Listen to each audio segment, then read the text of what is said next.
Você já se perguntou por que algumas histórias da Bíblia parecem ter sido esquecidas? Por que certas cidades mencionadas nas Escrituras simplesmente desapareceram dos sermões e estudos bíblicos?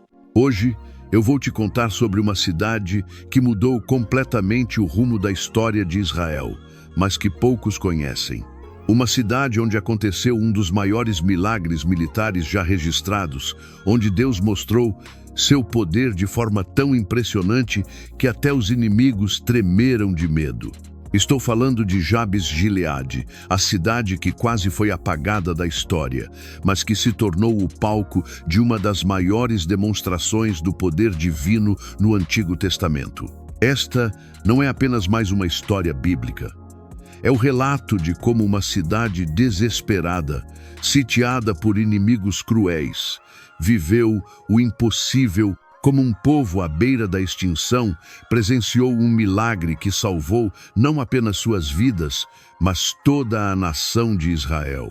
Você vai descobrir por que esta história foi escondida por tanto tempo e como ela pode transformar sua fé hoje. Mas antes de começarmos essa jornada incrível, me conta aqui nos comentários de qual cidade e estado você está assistindo este vídeo. Eu quero saber onde estão os guerreiros de fé aqui do canal. Prepare seu coração, porque você está prestes a descobrir uma das histórias mais impactantes e esquecidas da Bíblia. Era o ano de 1095 a.C. Em uma pequena cidade no território de Gileade, do outro lado do Rio Jordão, o povo vivia seus dias normais quando o impensável aconteceu. O exército dos Amonitas, liderado pelo cruel rei Naás, cercou completamente Jabes-Gileade. Mas este não era um cerco comum. Naás não queria apenas conquistar a cidade. Ele queria humilhar seus habitantes da forma mais cruel possível.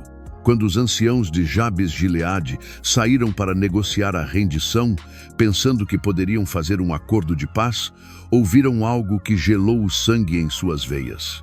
"Eu farei aliança com vocês", disse Naás com um sorriso sádico, "mas com uma condição: arrancarei o olho direito de cada um de vocês. Assim, toda a nação de Israel será envergonhada." Imaginem o horror. Não bastava a humilhação da derrota, eles seriam marcados para sempre, mutilados como exemplo para todo o povo de Deus. O olho direito era símbolo de força e vigilância. Arrancá-lo significava tornar cada homem incapaz de usar efetivamente um escudo na batalha, pois o olho esquerdo ficaria coberto pelo escudo, deixando-os praticamente cegos para o combate. Era uma estratégia diabólica. Naás não queria apenas vencer Jabes-Gileade, ele queria enviar uma mensagem aterrorizante para toda a nação de Israel. Vejam o que acontece quando resistem aos amonitas. Os habitantes de Jabes-Gileade se entreolharam em desespero. Mulheres choravam, crianças se escondiam atrás de seus pais, e os homens sentiam o peso da decisão mais difícil de suas vidas. Render-se significava uma vida de humilhação e desfiguração.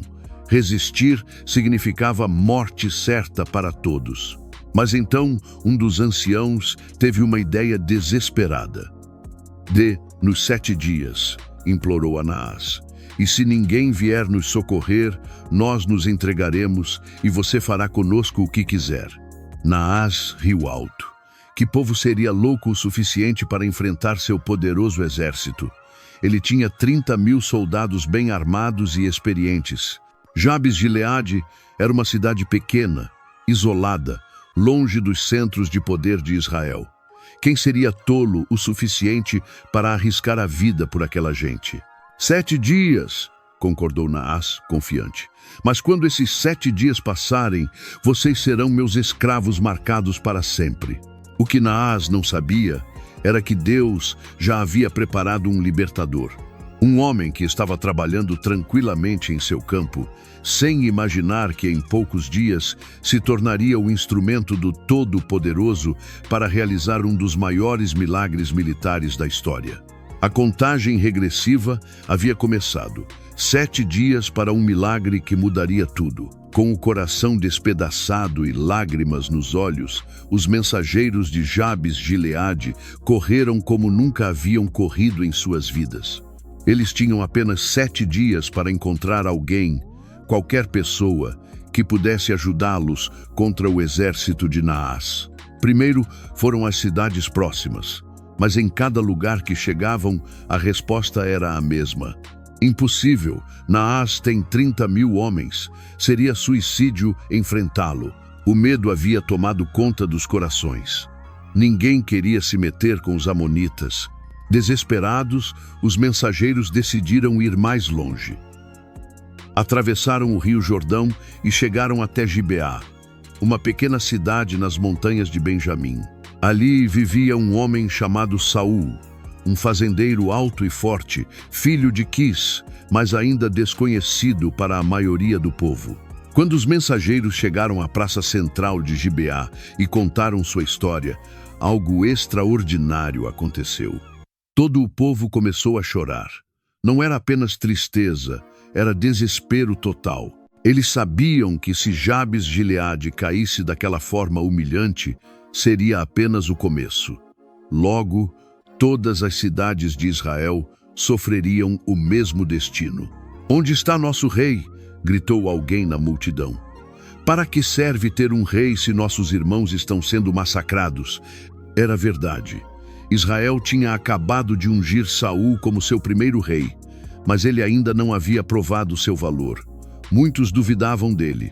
Alguns até zombavam, dizendo: "Como esse fazendeiro pode nos salvar?" Enquanto o povo se lamentava na praça, Saul estava longe dali, trabalhando no campo com seus bois. Ele não sabia de nada. Não tinha ideia de que uma cidade inteira estava contando as horas para sua destruição. Mas quando Saul voltou para casa no final da tarde e viu toda aquela multidão chorando, sua vida mudou para sempre. "O que está acontecendo?" perguntou. "Por que todo mundo está chorando?" Foi então que ouviu a história mais chocante de sua vida. Seus irmãos israelitas em Jabes Gileade estavam cercados. Em poucos dias, todos teriam seus olhos direitos arrancados. Seriam marcados como escravos para sempre. Algo sobrenatural aconteceu naquele momento. A Bíblia diz que o Espírito de Deus se apoderou de Saul quando ele ouviu aquelas palavras. Uma ira santa tomou conta de seu coração. Uma indignação divina queimou em sua alma. Como ousavam os amonitas humilhar o povo de Deus daquela forma? Como se atreviam a tocar nos escolhidos do Altíssimo? Saul olhou ao redor e viu o desespero no rosto de cada pessoa. Viu lágrimas de mães que sabiam que seus filhos também poderiam ser os próximos. Viu o medo nos olhos dos homens que se sentiam impotentes. Naquele momento, Saul deixou de ser apenas um fazendeiro.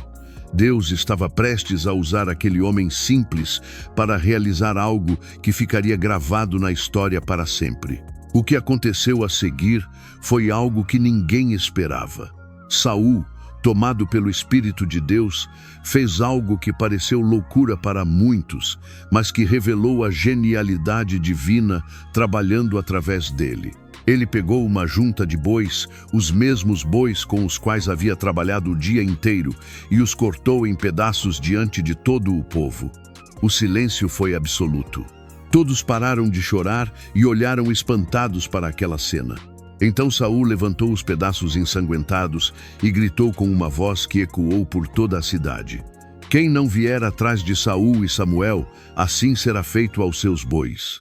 Era uma declaração de guerra. Saul estava convocando toda a nação de Israel para uma batalha que muitos consideravam impossível. Ele enviou mensageiros com pedaços dos bois para todas as tribos, desde Dan no norte até Berseba no sul. A mensagem era clara: ou vocês vêm lutar por nossos irmãos de Jabes Gileade, ou terão que enfrentar as consequências. Mas o que realmente tocou o coração do povo não foi a ameaça. Foi ver um homem movido por uma paixão divina, alguém que se importava tanto com seus irmãos que estava disposto a arriscar tudo por eles. Em poucos dias, algo milagroso aconteceu. De todas as tribos de Israel, começaram a chegar homens armados. Não eram soldados profissionais, eram fazendeiros, pastores, comerciantes, artesãos, homens comuns movidos por uma causa extraordinária. Quando Saul fez a contagem em Bezeque, não podia acreditar no que via: 300.000 homens de Israel e 30.000 de Judá. Um exército de 330.000 homens havia se formado em apenas alguns dias. Mas o tempo estava acabando. Os 7 dias de prazo estavam quase no fim. Os mensageiros de Jabes de Gileade, que haviam ficado esperando em Gibeá, estavam desesperados. Foi então que Saul os chamou e disse algo que mudou o desespero em esperança. Voltem para sua cidade e digam ao povo: amanhã, quando o sol estiver quente, vocês terão livramento. Imaginem a cena. Os mensageiros voltaram correndo para Jabes de Gileade, com lágrimas de alegria nos olhos. Quando chegaram à cidade sitiada, gritaram para os muros: amanhã seremos salvos. O povo de Jabes de Gileade mal podia acreditar. Durante 6 dias, haviam perdido a esperança. Durante 6 noites, haviam chorado pensando no horror que os aguardava. Mas agora, no último momento, quando tudo parecia perdido, uma palavra de esperança havia chegado. Então eles fizeram algo muito inteligente. Mandaram dizer a Naás: amanhã nos entregaremos, e você fará conosco tudo o que achar bom. Naás sorriu satisfeito. Finalmente teria sua vitória humilhante sobre Israel. Ele ordenou que seus soldados se preparassem para a cerimônia da mutilação no dia seguinte. O que ele não sabia era que 330.000 israelitas estavam marchando durante a noite em direção à cidade. Era ainda madrugada quando Saul dividiu seu exército em 3 grupos. A estratégia era perfeita: atacar de surpresa em 3 frentes diferentes, cercando completamente o exército amonita antes que eles pudessem se organizar. Enquanto os soldados de Naás dormiam tranquilos, pensando na festa que teriam pela manhã, arrancando os olhos dos habitantes de Jabes de Gileade, o exército de Israel se movia silenciosamente através da escuridão. Saul havia aprendido com os melhores estrategistas da época. Ele sabia que a surpresa seria fundamental. Seus homens estavam nervosos, muitos nunca haviam participado de uma batalha real, mas havia algo diferente neles. Uma determinação sobrenatural. Uma convicção de que estavam lutando não apenas por uma cidade, mas pela honra do próprio Deus. Quando as primeiras luzes da manhã começaram a aparecer no horizonte, tudo estava posicionado. Os 3 grupos de Saul rodeavam completamente o acampamento amonita. Era chegada a hora da vingança divina. O ataque começou exatamente quando o sol nasceu. De 3 direções diferentes, o grito de guerra dos israelitas ecoou pelos vales. Pelo Senhor e por Israel. Os amonitas foram pegos completamente desprevenidos. Acordaram com o barulho das espadas se chocando, dos gritos de guerra, do som das trombetas israelitas. Em segundos, o que era um acampamento organizado se transformou em caos total. Naás tentou desesperadamente organizar suas tropas, mas era tarde demais. Seus soldados corriam em pânico, tropeçando uns nos outros, sem saber de onde vinham os ataques.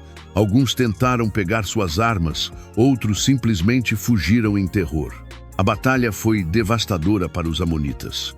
A Bíblia diz que Saul e seus homens feriram os amonitas desde a madrugada até ao calor do dia. Não foi apenas uma vitória, foi uma destruição completa. O mais impressionante é que a Escritura registra: e os que restaram se dispersaram de tal maneira que não ficaram 2 juntos. Isso significa que o exército amonita foi tão completamente derrotado que nem mesmo 2 soldados conseguiram fugir juntos.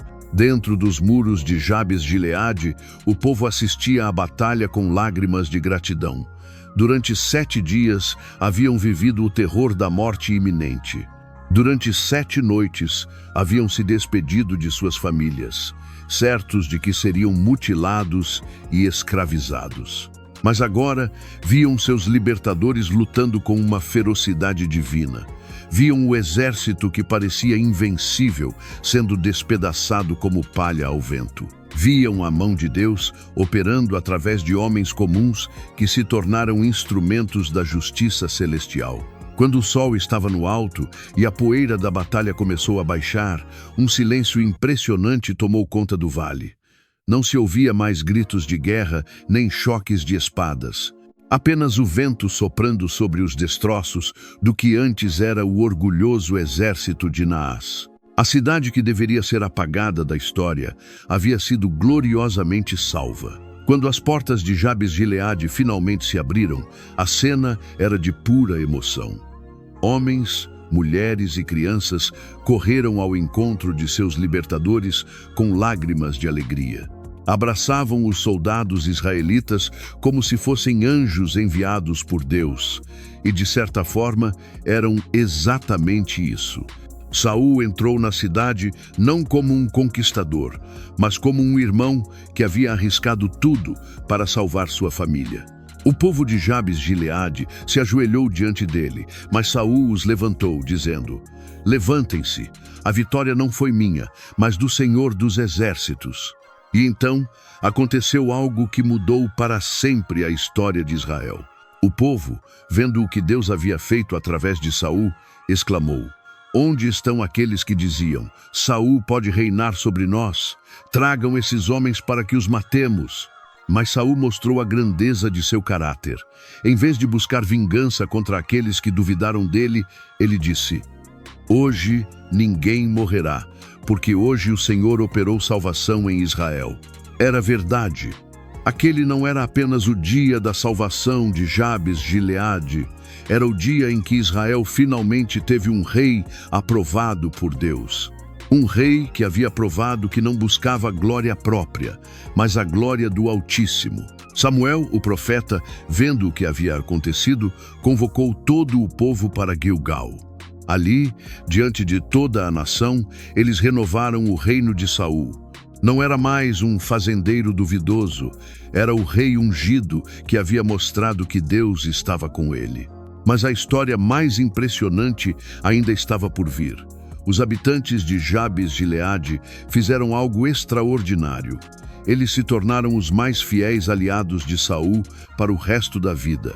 Quando, anos depois, Saul morreu na batalha contra os filisteus no Monte Gilboa, foram os homens de Jabes-Gileade que arriscaram suas vidas para resgatar seu corpo e dar-lhe um sepultamento honroso.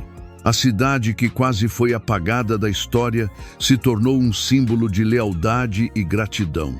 Eles nunca esqueceram quem os havia salvado e, mais importante, nunca esqueceram de quem havia operado o milagre. O lugar onde deveria acontecer a maior humilhação de Israel se tornou o palco da maior demonstração do poder de Deus.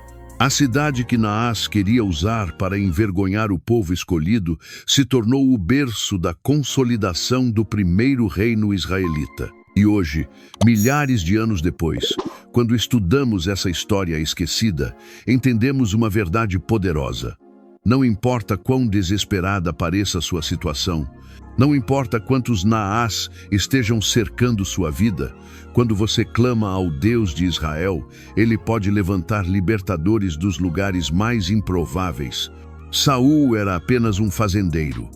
Os 330 mil homens eram pessoas comuns. Mas quando o Espírito de Deus se move, o impossível se torna possível. Agora você entende por que a história de Jabes-Gileade foi esquecida por tanto tempo. Não é porque não seja importante, é porque ela é poderosa demais. Esta história revela uma verdade que pode abalar estruturas. Deus usa pessoas comuns para realizar milagres extraordinários.